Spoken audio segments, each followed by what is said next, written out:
মুর্শিদাবাদে কুপিয়ে খুন তৃণমূল কর্মীকে। মুর্শিদাবাদের ভরতপুরে ধারালো অস্ত্র দিয়ে কুপিয়ে খুন করা হলো ভরতপুরের আলুগ্রাম পঞ্চায়েতের শেহালাই গ্রামের বাসিন্দা বছর 55 ষষ্ঠী ঘোষকে। বুধবার রাত 8টা নাগাদ ভরতপুরের সুনিয়া গ্রামের কাছে কুয়ে নদীর বাঁধের ধার থেকে তার রক্তাক্ত দেহ উদ্ধার করে পুলিশ। ঘটনায় এলাকায় ব্যাপক চাঞ্চল্য সৃষ্টি হয়।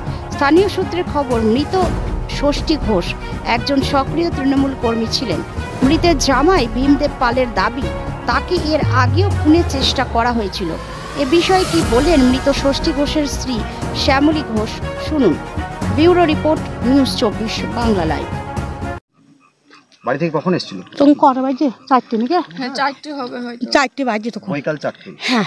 কি বলে এসেছিল বাড়িতে? বললো মুন্নিস দেখে আসে। আচ্ছা, মাঠের জন্য? হ্যাঁ। আচ্ছা, তারপরে এই খবরটা কখন পেলেন? এই খবরটা আমরা এই 8 ঘন্টা হবে পেলাম। তখন গ্রামের শুনিয়া লোক সব চলে এসে, আমরা জানি না। আমরা ফোন করছি, ফোনে ধরছি না। দিয়ে আমার দেওরকে বললাম ফোন করো, তো ফোনে ধরলো না।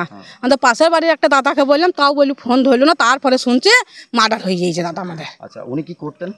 চাষ করতো, একটা ছিল মিনি আছে, চাষবাস করতাম আমরা। জমি জায়গা চাষবাস করতেন? হ্যাঁ, আমার জমি যা আছে গ্রামের সব জমি জায়গায় চাষ করে দিত। কোনো ব্যবসা বাণিজ্য করতো? ওই তো ট্র্যাক্টর আছে যে। ট্র্যাক্টর আছে? হ্যাঁ, ট্র্যাক্টর আছে, মিনি আছে, জল দেয়। সংসারে কে কে আছে? সংসারে আমি, আমার বৌমা, আমার ছেলে আর নাতনি, আমি এর বিয়ে হয়ে যাইছে। আমাদের সংসার অশান্তি নাই। তা কি নাম স্বামীর? স্বামীর নাম ষষ্ঠী ঘোষ। আপনার নাম কি? আমার নাম শ্যামলী ঘোষ। শ্যামলী। বাড়ি? বাড়ি শেহালাই। ঠিক।